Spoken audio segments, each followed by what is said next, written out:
So thank you so much for that introduction, Lizzie. Happy to be here and share with you guys a little bit today about how to network effectively without being a salesy weirdo.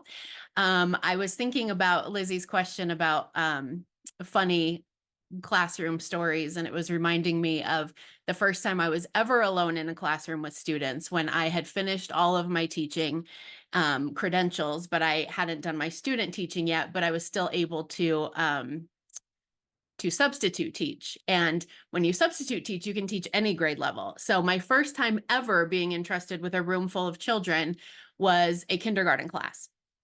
And I have a theory that teachers are either born elementary teachers or they're born secondary teachers. There are not both. And I was not born an elementary teacher. My sister was. She loves to sing a cleanup song and make snowmen out of cotton balls. I am not that person. So I'm in this room with all of these whiny babies. And they're like, Miss, she called me stupid. Miss, my pencil's too short. Miss, my nose is running. Miss, she took my seat. And I'm just like going to lose my mind. And one of these kids is like, pulls out his tooth. And I'm like, super, your tooth. So I send him down to the office. He comes back from the office with the little like treasure chest, that you get to put your tooth in. And now everyone's jealous of the treasure chest. And so everyone is like, Miss, my tooth is loose. Miss, my tooth is loose too. And now I've like completely lost control if I ever even had it. So I said, listen, everybody who's got a loose tooth, sit on this rug. Everybody sat on the rug, pretty much the whole class. Everyone got a tissue. I said, on the count of three, anyone with a loose tooth is going to pull out their tooth, and then we're going to go back to our lives. And so I counted to three. 12 of those children pulled their teeth out. So I send a line marching down the hall of 12 children with bloody mouths and teeth. And about 10 minutes later, I had to take them to an assembly. And so here I am at my assembly with half my class and their little Kleenexes in their mouths. And I did not ever teach a kindergarten class ever again. So that's my teaching story. You're right. We don't get to tell those stories as much anymore. And that's a good one. Especially if you know me, you're like, this woman in a room full of kindergartners. No, thank you. So today we are going to talk about how to network effectively. And this is a great talk if you love networking, if you don't love networking, but you do it anyway because you think you're supposed to, or if you absolutely hate networking. This is going to help you with all of those things. So a little introduction to me. This is my life in a nutshell. That's my family over there in the corner. I don't have children of my own, but my sister has four. So those are my nieces and nephews and my parents. They all live within like 20 minutes of me, and I actually really like them all. So that's good. The bottom row, those are all my babies. I have 2 dogs and 3 cats. The picture of me with the group, that is my Polka Dot Powerhouse group. Polka Dots, for those of you who don't know, is a women's networking and connection company. So we have chapters all over the world. I run the chapter here in Colorado Springs, and those are some of my ladies. And then in the top left-hand corner, those are the 3 businesses that I have had. So the first one, the mountain logo, that was my very first business. It was called Rocky Mountain Legal Consulting. I don't know why I couldn't think of that. I still have that business, doing contract paralegal work for personal injury attorneys.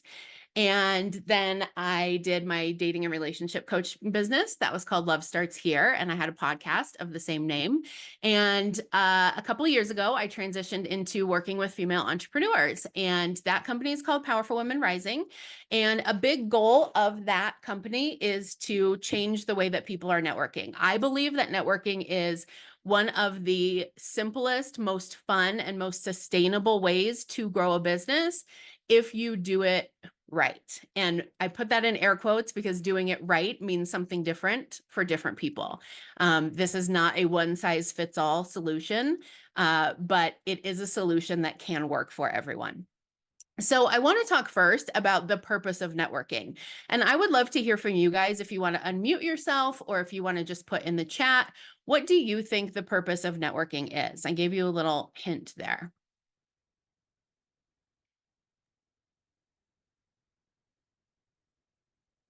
I love networking. Um, because as people are saying in the chat, it's connection. And I feel like I I mean, it was especially, like, vital during the pandemic. I When I moved to LA during the pandemic and I joined a women's networking group that was here, but it was virtual, and, I was in a job transition, all the things, and I had just had this, like, group of cheerleaders, who had my back, and some of them became, like, my closest friends now, and we all just met online. And, I did get jobs from it. I still, like, get jobs from it, but it was because, like, we all like, it was a village of people who supported each other, and I think especially as women, that's so crucial. Yes, absolutely. I love that. Everything that you said is spot on. It's about connection. It's about building a strong referral community that you can trust, as Connie mentioned. It's about finding people who can fill different roles in your network. What I always say is most of us are networking wrong because we think the purpose is to find clients or customers. We go into networking events or networking meetings or even any situation where you can network thinking, who are the people that are going to want to buy my thing? And actually, the purpose of networking is to build your network. And there's a lot of different roles that need to be filled in your network. And we'll talk about that a little bit later. There's a couple definitions of networking that I like to share because I think it gives you a good visual of what the purpose of networking really is. The first is a sense of interconnected group of people.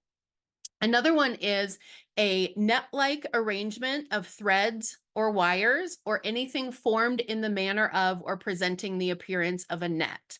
I really like that definition because that gives me a visual of like all the different people that are in my network kind of intertwined, making a net. It's like your safety net, right? It's a thing that you can fall back on when you're like, entrepreneurship sucks. Why did I do this? I remember having a conversation with Lisa years ago about how when we were teachers, there was a school bus that would just show up every morning full of our clients. Like we didn't have to go find them. We didn't have to go convince them to like come to our school. They just showed up every day and they were like, here's your clients, teach them. And we would teach them. And that was that. Entrepreneurship doesn't work like that. And so to have people to share those challenges with, to have that safety net is really crucial to building a business and growing a business. And then the last definition that I really like is a broadcasting system of multiple transmitters. This is a definition from 1914, but I think it's very applicable today. And the reason that I like this is because I think of it like this. If I have 100 people in my network who I have created relationships with, they are all people who know, like, and trust me, and vice versa. I have 100 people to share my message with. I have 100 people to share my new product with. I have 100 people to share my workshop with, right? But if I have created a relationship with Lizzie and she is part of my network and she also has 100 people in her network, now I have doubled the reach of my message without me having to do any extra work. All I've had to do is cultivate that one relationship with Lizzie in order to get access and get my message transmitted to the 100 people that are in her network. I haven't had to go meet each of those people at a networking event, have a coffee with each of those people, remember to follow up by email with each of those people, nurture those relationships, right? I just automatically have access to that network because I have nurtured the relationship that I have with Lizzie. And that's why I think that networking is one of the most sustainable ways to grow your business because that network is always growing one by one, right? It's just like exponentially multiplying the more you do it and the more you cultivate those relationships. So let's talk a little bit about how to network effectively. The first thing I always want to talk about is your introduction and the way you are introducing yourself. And this is when we're talking about networking events specifically, like events that are actually designed for networking. And I mention that just because networking really can happen everywhere. Networking is really just about creating genuine relationships. So you can network on social media. You can network at your kid's basketball game. You can network at the grocery store. You can network anywhere. But for the purpose of this conversation, we're talking specifically about networking events and networking groups. So what I always like to tell people is nobody wants to hear your elevator pitch or your commercial. This cat clearly has heard too many elevator pitches and too many 30-second commercials.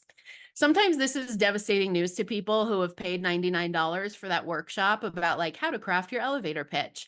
And I will say that when you first start networking, having an elevator pitch or a 30-second commercial can be really helpful, but sometimes it becomes a crutch, right? Once you're used to saying what you do and who you help, you want to move beyond that. You want to be able to speak from your heart rather than reciting a memorized script. Because when you only have 30 or 60 seconds to introduce yourself, whether it is one-on-one with someone that you've just met, or it's announcing your introduction to the entire room, you have a very small amount of time to convince people that they want to talk to you more, right? So I use a lot of dating analogies because networking is very similar to online dating, whereas whatever you are putting in your online dating profile, it's not a lot of words. So you want to use that space wisely to convince the right people to want to talk to you more. It's the same with your introduction, right? You don't want to try to convince everybody in the entire room that they want to talk to you, but you do want to use that time very strategically to make sure that the people that you want to talk to you are intrigued enough to want to talk to you. So the first thing I always say is it is much more important to be clear than to be clever. People try very hard to be clever in their elevator pitches or their introductions because they think you will be intrigued, right? You'll be like, ooh, what does she mean she helps people age backwards? I want to talk to that lady. People's brains don't work like that. If you say something that is more clever than clear, people's brains automatically are like, I don't know what that means. That's too confusing, too much work. Goodbye, I'm done with this person. Okay. So you want to be very clear about what you do and about how you do it.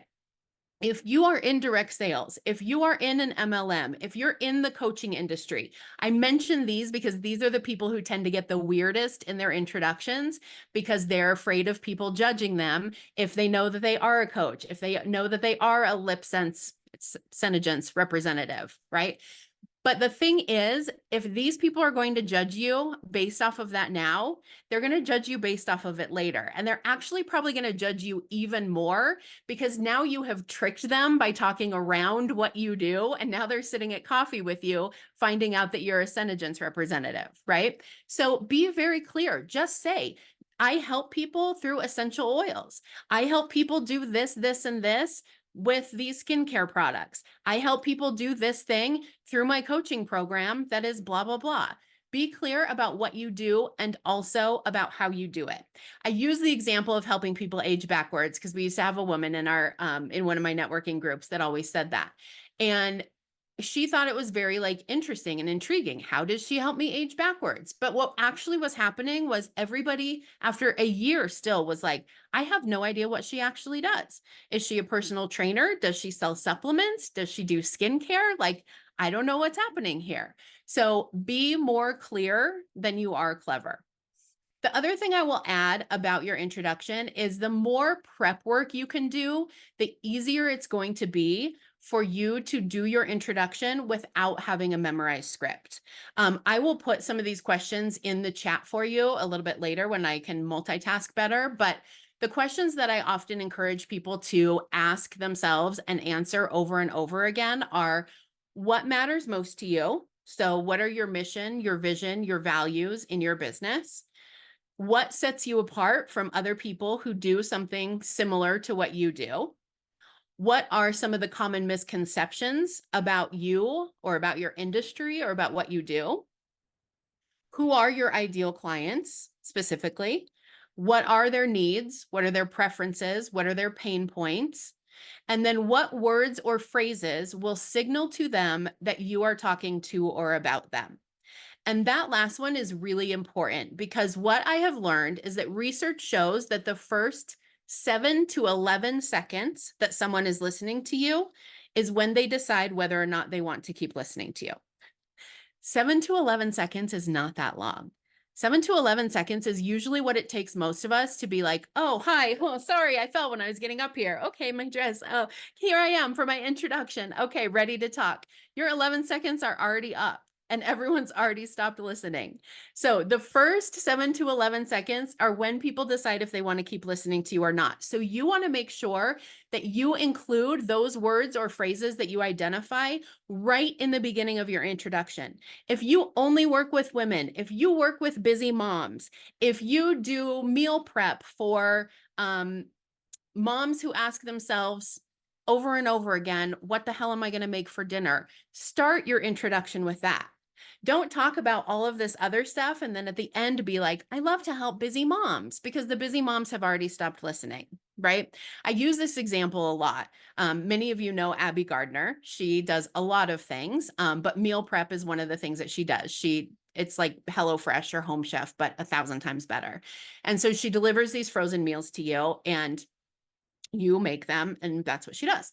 So if she were to get up and say in her introduction, I do meal prep, I create these meals, you pick what you want. If there's ingredients you don't want, then you can say that too. And then I won't include those ingredients. And so I like do all the shopping and I chop everything and I put it in a bag and I freeze it. And then I give it to you with instructions about how to cook it and reheat it. And that's what I do.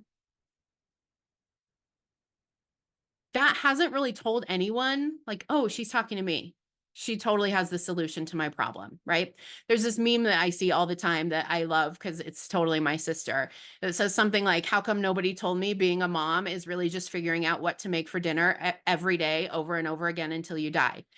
If Abby got up and started her introduction with that, like, hey, busy moms, do you ever feel like momming is really just figuring out what to make for dinner over and over again every day until you die? I have the solution to that problem, right? Automatically, everyone she's talking to knows she's talking to them. So that's what I mean when I say try to use those words or phrases in the first 10 to 15 seconds of your introduction. And then you want to revisit those questions that I asked frequently because your answers are going to change. But being really clear about your answers is what's going to allow you to do your introduction 15 different ways to 15 different groups and speak from the heart and show the passion and the person behind what you do rather than just talking about what you do. The next thing I want to talk about is your people skills, because people skills are something that a lot of us think we're really good at and maybe aren't as good at some of them as we think we are. So just a couple important reminders for you when you're networking. It is very important for you to be present with whoever you are networking with. So if that is in a group and someone is speaking, you want to be present to that person who is speaking, because people are noticing what you're doing. People are noticing when you are the person who comes to the networking group every month or every week, but you're on your phone 80% of the time. People are noticing when you are the person who rolls your eyes every time Susie starts talking. People notice these things, and that reflects on you, and it reflects on whether people want you to be a part of their network or not. So the first is be present. If you're having a one-on-one interaction with someone, this is even more important because research has shown that feeling heard and seen is almost as close to the feeling as being loved, that the two are often indistinguishable. So if you can make the person that you are with feel seen and heard, you are going to create a bond with them automatically just by being present with them. The next is being yourself. This seems very obvious, but is a struggle for a lot of adults and a lot of entrepreneurs.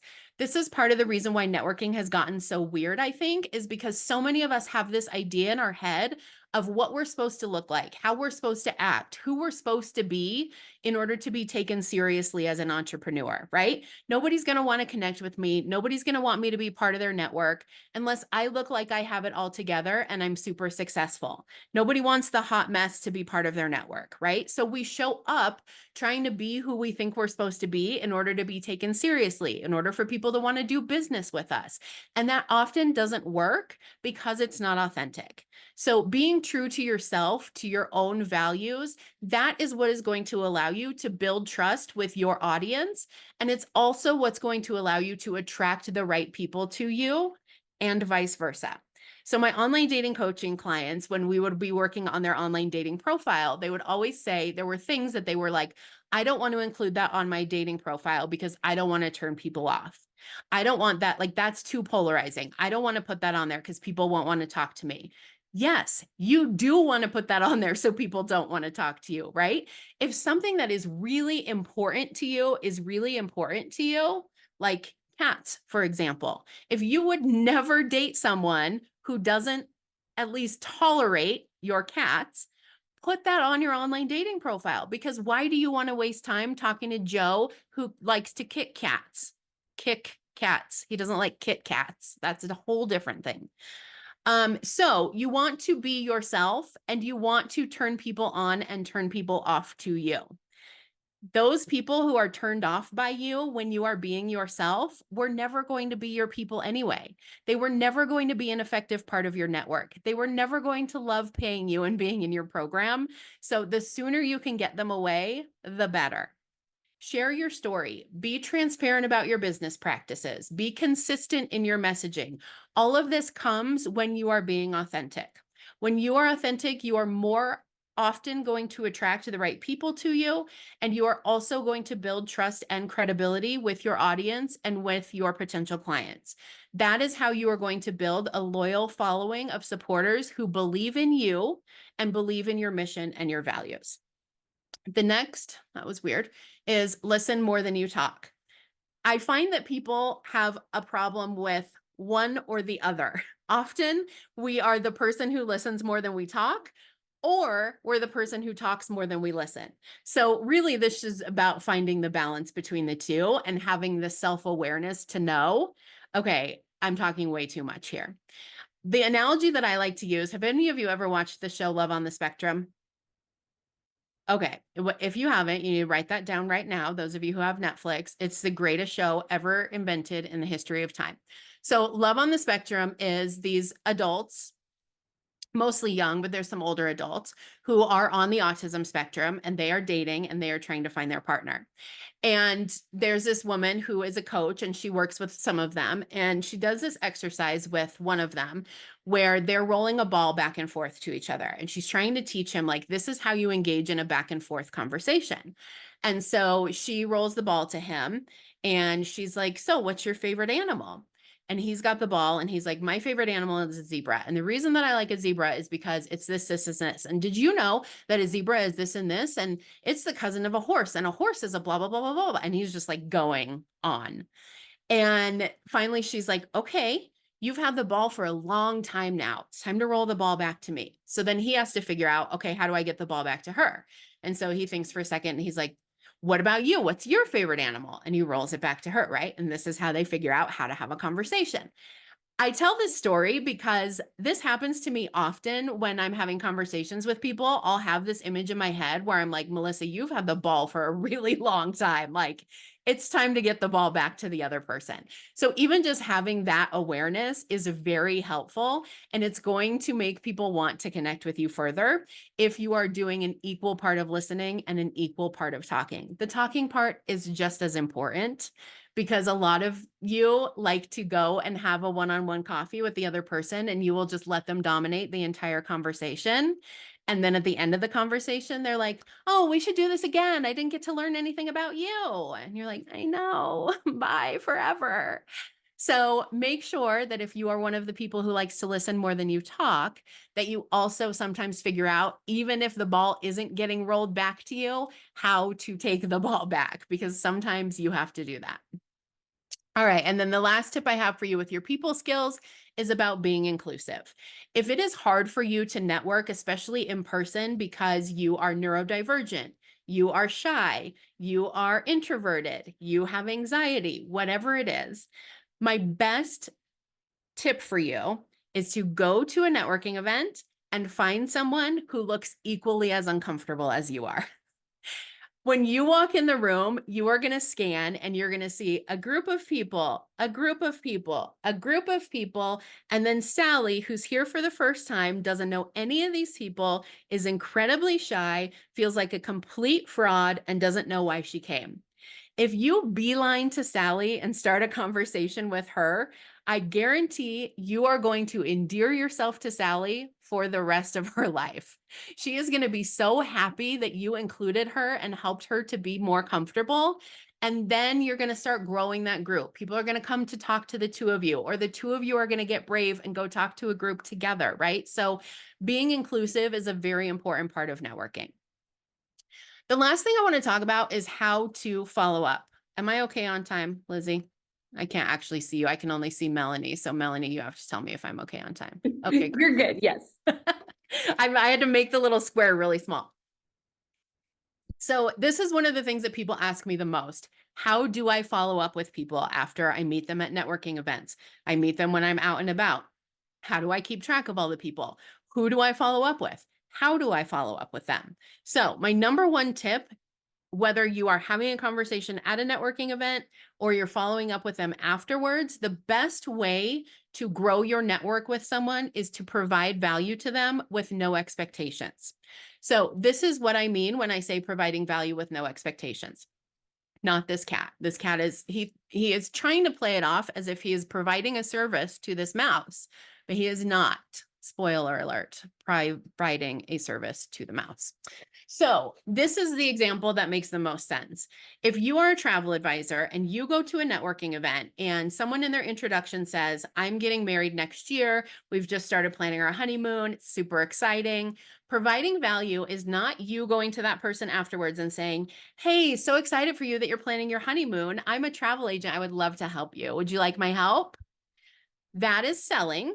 That is not providing value. Those are two very different things. Okay. Now, the thing that you are selling provides value, no doubt. But in this context, what I'm talking about is you going to that person and saying, "Hey, I'm so excited for you that you're planning your honeymoon.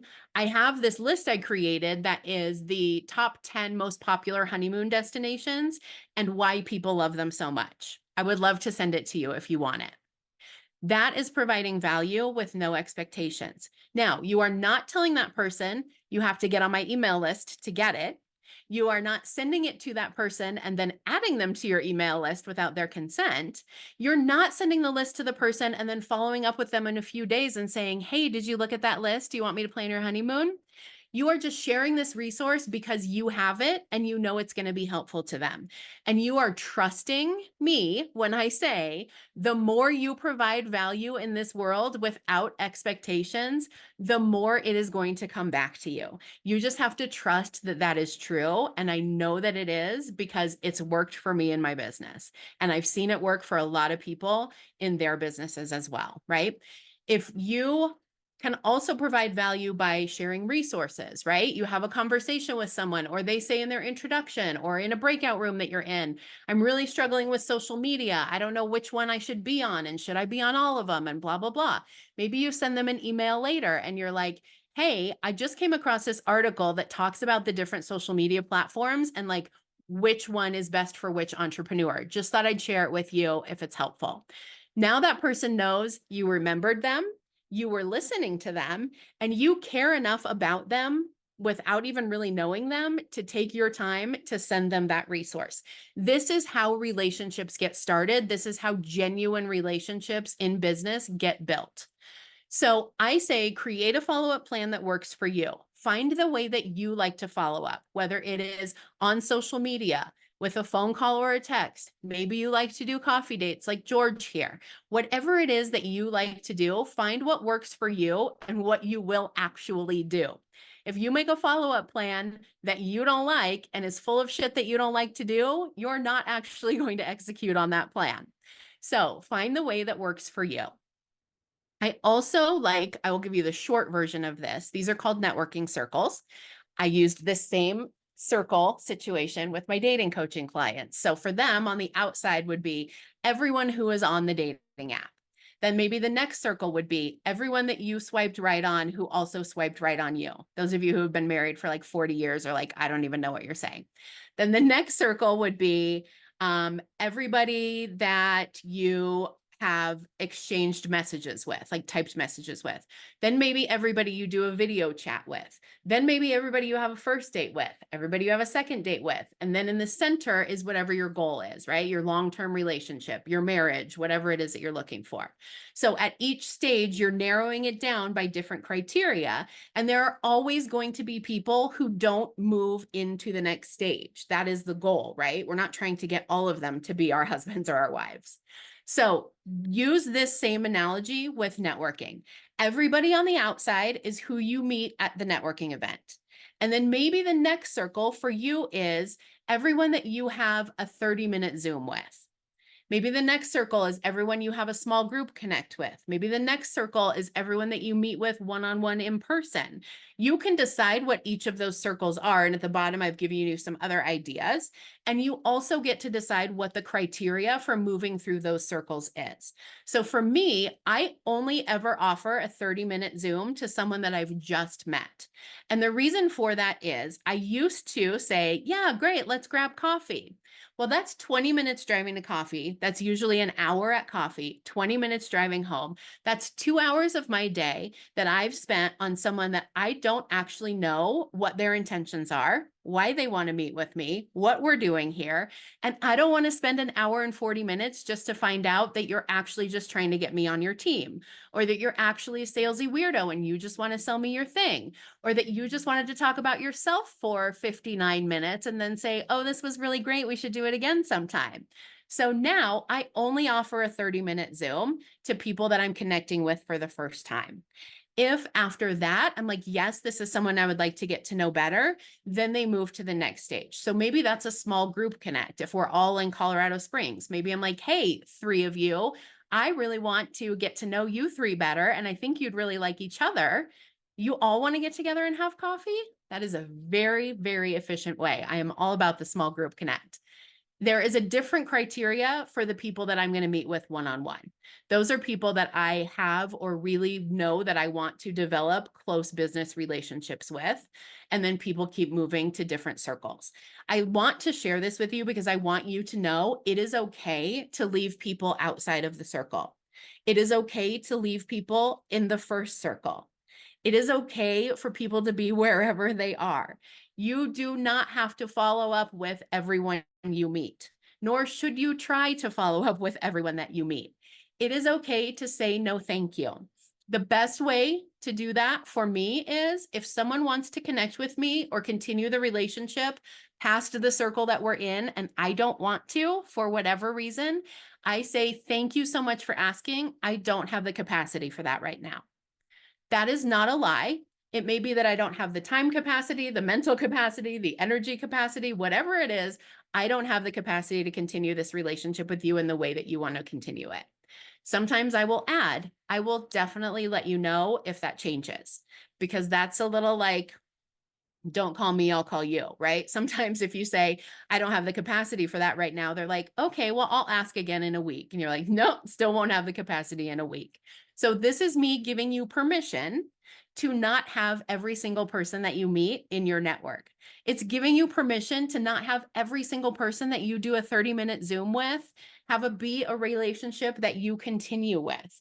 You need criteria for who you invite into your circle, and you need to be clear about what that criteria is so you know who you're looking for. The last tips I'll give you for follow-up are take notes so that you can personalize your follow-up. Be able to say to Barb after you meet her on this call, hey, loved meeting you on that E2E networking group call. I was really intrigued by what you said about how you help people with ADHD with time management. Would love to get to know you further, right?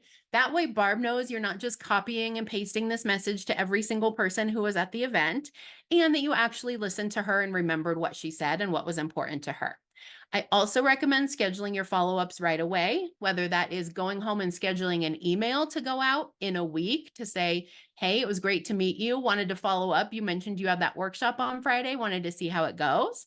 Or saying to somebody right at the event, hey, I would love to have a 30-minute Zoom with you. I'd love to grab coffee, whatever it is, and get that scheduled right away.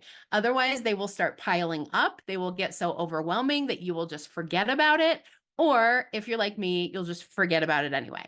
And then my last tip is to be patient. This is one of the best, simplest, most sustainable ways to grow your business, but I am not the person who is selling you how to make 6 figures in 90 minutes. Don't believe that person anyway. Side note. This does take time. It does take time for you to find these relationships, for you to cultivate these relationships, for you to grow them, and for them to actually translate into benefits for your business. But it will be worth it because they will continue to grow and multiply exponentially.